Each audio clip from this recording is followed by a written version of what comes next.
Class. आज हम जो टॉपिक स्टार्ट कर रहे हैं that is advent of Europeans. ये टॉपिक हमारा एनटीएससी के पॉइंट ऑफ व्यू से बहुत इंपॉर्टेंट है और ये क्लास 8th का हमारा जो चैप्टर है फ्रॉम ट्रेड टू टेरिटरी, उसमें ये टॉपिक हमारा बहुत पूछा जाता है। एडवेंट ऑफ यूरोपियंस की कौन से यूरोपियन ट्रैवलर्स कब आए थे और किन्होंने किस तरीके से भारत पे अपनी फैक्ट्रीज इस्टेब्लिश करी थी। ठीक, तो चलिए स्टार्ट करते हैं। अब देखिए, ये जो हमारा नया टॉपिक आया है that is arrival of Europeans in India. तो इसमें अगर हम देखेंगे तो सबसे पहले हम क्या देख रहे हैं कि सबसे पहले कौन आए थे। अगर आप देखोगे तो यहाँ सबसे पहले आप क्या देख रहे हैं, पोर्तुगीज़ आए थे। सबसे पहले कौन आए थे, पोर्तुगीज़ आए थे, ये देखिए। उसके बाद में आए थे ब्रिटिशर्स, उसके बाद में आए थे डच, देन आए थे फ्रेंच। तो हमें ये ऑर्डर हमेशा याद रखना है कि सबसे पहले Portuguese, then Britishers, then Dutch, then French with उसका ईयर्स। ये क्वेश्चन क्रोनोलॉजिकल ऑर्डर में पूछे जाते हैं, प्लस ऑप्शनल में भी पूछे जाते हैं कि पोर्तुगीज़ की तरफ से कौन आया था सबसे पहले। वो आए थे आपके वास्को डा गामा, ये हमें पता होना चाहिए। ब्रिटिशर्स की तरफ से कौन आए थे, वो आए थे आपके सर थॉमस रो और सर विलियम हॉकिंस। ठीक है, इसको अब हम देखते हैं एक मैप के उससे। अब आप ये देखिए, यहाँ पे अगर आप इस मैप को देख रहे हो तो देखो, अगर जो हमारे पोर्तुगीज़ थे, पोर्तुगीज़ आपके आए थे इस साइड से, यहाँ पे थोड़ा सा ये इस रास्ते से कवर करते हुए ऐसे आए थे और ये इस रास्ते से गए थे। ठीक है, जब ब्रिटिशर्स आए तो ब्रिटिशर्स भी आपका यही रूट फॉलो करके आए थे। ब्रिटिशर्स भी सेम रूट से भारत की तरफ आए थे, अफ्रीका के लास्ट वाले सदर्न मोस्ट पोर्शन से एंटर करे थे वो इंडिया के अंदर। तो ये हमारा बेसिकली रूट था कि किस तरीके से हमारे ब्रिटिशर्स भारत के अंदर या वास्को डा गामा पोर्तुगीज़ ट्रैवलर भारत के अंदर आए थे। ठीक, अब हम यहाँ पे ये देखते हैं कि सबसे पहले कहानी क्या स्टार्ट हुई थी और कौन सबसे पहले आया था। तो यहाँ पे हमें याद रखना है ये चीज़ कि सबसे पहले ब्रिटिश ईस्ट इंडिया कंपनी के बारे में हम यहाँ पढ़ रहे हैं। अब सबसे पहले बात ये आती है, क्या ईस्ट इंडिया कंपनी ब्रिटिश की थी? नहीं, फ्रेंच हो, चाहे पोर्तुगीज़ हो, चाहे डच हो, चाहे कोई भी हो, सबकी ईस्ट इंडिया कंपनी है। इसका मतलब क्या है, कहानी ये कहती है कि आपको ट्रेडिंग करनी है, आपको ट्रेडिंग करनी है ईस्टर्न कंट्रीज़ के साथ, that is east India company, क्योंकि वो इंडिया के साथ ट्रेड कर रही है, that is east India company. Eastern country ना इंडिया, ब्रिटिश के कंसेप्ट में, कंटेक्स्ट में अगर हम देखें तो इंडिया ईस्ट में। तो जो कंट्रीज़ इंडिया की तरफ ट्रेड करती हैं या ईस्टर्न कंट्रीज़ के साथ ट्रेड करती हैं, उन्हें हम बोलते हैं आपकी ईस्ट इंडिया कंपनी, चाहे ब्रिटिश हो, चाहे फ्रेंच हो, चाहे डच हो, चाहे पोर्तुगीज़ हो, कोई भी हो। तो भैया एक चार्टर साइन हुआ था।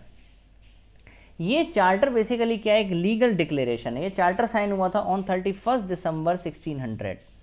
चार्टर साइन किसने किया था? क्वीन एलिजाबेथ वन ने।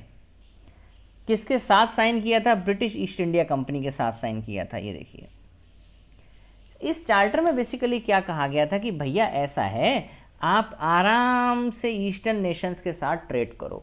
और ये कोई सरकारी कंपनी नहीं थी, ये प्राइवेट कंपनी थी। अगर आप फ्रेंच की देखोगे ना तो फ्रेंच गवर्नमेंट कंपनी थी, ये East India Company private company थी। इनका एक ही मोटिव था, दैट इज़ मर्केंटिलिज्म। मर्केंटिलिज्म मतलब ये होता है that is to earn profit, simple way में टू अर्न प्रॉफिट, कि भैया हमें अपना एक्सपोर्ट बढ़ाना है और इंपोर्ट कम करना है।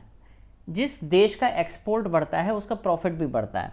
तो British east India company was the private company run by the board of directors. ये हमें याद रखना है कि भैया प्राइवेट थी या सरकारी थी। ये हम सबको पता है, British east India company deals in cotton थे, सिल्क थे, स्पाइसेस थे, इंडिगो थे, बहुत सारी चीज़ों में यहाँ पे डीलिंग करते थे। ये वहाँ जाके बेचते तो बहुत रईस हो जाते थे। इसीलिए बहुत बाद में एक रेगुलेटिंग एक्ट भी लगा था 1773 का, वो हम बाद में डिस्कस करेंगे, that is regulating act of 1773। अब देखो भाई, परमिशन मिल चुकी है, 1600 में हमें परमिशन मिल गई। किसे मिल गई? ब्रिटिश को, ईस्ट इंडिया कंपनी को। पहली शिप आई थी मिस्टर लैनचेस्टर की कमांड में। कहाँ आई थी भैया? इंडोनेशिया आई थी। ये थोड़ा ना बोला गया था कि इंडिया में ही जाकर ट्रेड करोगे, आप ईस्टर्न नेशंस किसी के साथ भी ट्रेड कर सकते हो। तो भैया पहली शिप आई, इंडोनेशिया आई, और 1603 में स्पाइसेस की ट्रेडिंग करके ये शिप जो थी अपनी वापस चली गई, कोई दिक्कत नहीं है।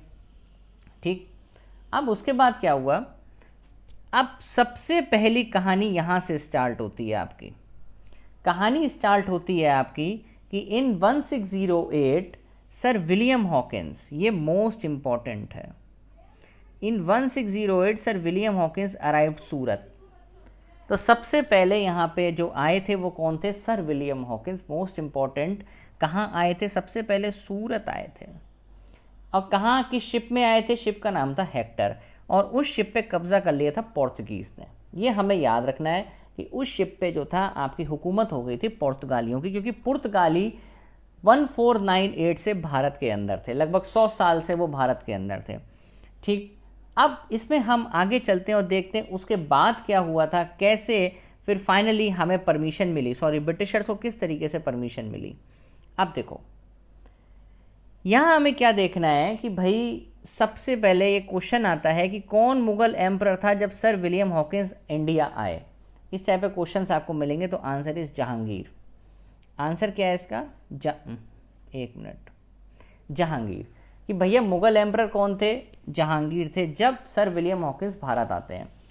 तो इनको हम बोलते हैं, मोस्ट इंपॉर्टेंट है, ये सारी लाइंस इंपॉर्टेंट है, बिल्कुल स्किप नहीं करना कोई भी चीज़। The English Khan or William Hawkins was able to persuade the emperor to grant permission for an English factory at सूरत। उन्होंने भैया कहा कि हमें सूरत में फैक्ट्री अरेंज करा दीजिए, एक टेम्प्रेरी फैक्ट्री लगवा दीजिए, but under the pressure of Portuguese the permission denied. पुर्तगालियों का बहुत प्रेशर था, तो भैया मुगल एम्परर जहांगीर बोले मैं आपको परमिशन नहीं दे सकता। 1615 में सर थॉमस रो आए। अब ये इंपॉर्टेंट है, सर थॉमस रो आए India and lived as a resident of Agra in the court of Jahangir. अब ये भाई साहब आगरा कोर्ट में, कोर्ट बने हुए थे पहले, उसमें ये अपने आराम से रहे 1619 तक, और उन्होंने बहुत रिक्वेस्ट करी। तो फाइनली हमें एक मौका मिला, ब्रिटिश ईस्ट इंडिया कंपनी को एक मौका मिला, और उन्होंने एक ट्रेडिंग डिपो या टेम्पररी फैक्ट्री सेटअप करी सूरत में इन 1619, जब उन्हें परमिशन मिल गई। तो भैया यहाँ पे जहांगीर ने परमिशन दे दी कि आप सूरत में अपना एक ट्रेडिंग डिपो लगा सकते हैं। बहुत अच्छी बात है। दिस रॉयल फरमान, ये जो रॉयल फरमान था, was receive with the help of sir Thomas row. Important question है अगेन कि भैया रॉयल फरमान किसकी मदद से मिला, सर थॉमस रो की मदद से। अब भैया धीरे धीरे करके हमने परमानेंट फैक्ट्री भी सेटअप कर ली। कहाँ करी, on the banks of Hooghly river, Kolkata में इन 1651। तो हुगली बेसिकली क्या है, हुगली नदी है, और ये किसकी डिस्ट्रीब्यूटरी है, ये हमें याद रखना है एनटीएससी के लिए, गंगा की डिस्ट्रीब्यूटरी है हुगली, याद रखेंगे। और दामोदर में जाके ये मिलती है, खैर वो हम जब डिस्कस करेंगे ड्रेनेज तो उसमें डालेंगे videos. In 1661 Mumbai was given to Charles two. Mumbai किसे दिया गया, चार्ल्स टू को। अब भैया कहानी यहाँ पे बदल गई। यहाँ इंपॉर्टेंट क्वेश्चंस क्या क्या बनेंगे आपके कि सबसे पहले कौन आया था, सबसे पहले आए थे विलियम हॉकिंस, उसके बाद कौन आया था, सर थॉमस रो आए थे। पहली ट्रेडिंग फैक्ट्री कहाँ लगाई गई, सूरत, और पहली परमानेंट फैक्ट्री कहाँ लगाई गई, कोलकाता इन 1651। अगर क्वेश्चन हमारे पास आता है कि पहली फैक्ट्री कहाँ लगाई गई, तो answer is Kolkata. Question I repeat, अगर आता है कि पहली फैक्ट्री कहाँ लगाई गई, तो answer is Kolkata. In 1661 Mumbai was given to Charles two. Mumbai किसे दिया गया, चार्ल्स टू को दिया गया। Mumbai was given to Charles two. Charles two कौन थे, प्रिंस ऑफ इंग्लैंड।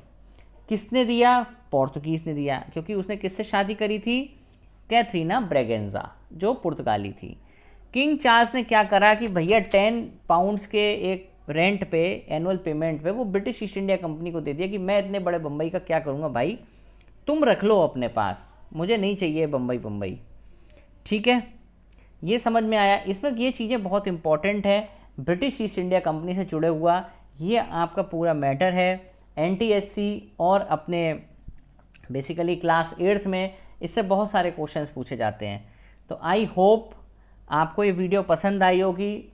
वीडियो पसंद आई हो तो आप लाइक करें, सब्सक्राइब करें, वीडियो को शेयर ज़रूर करें।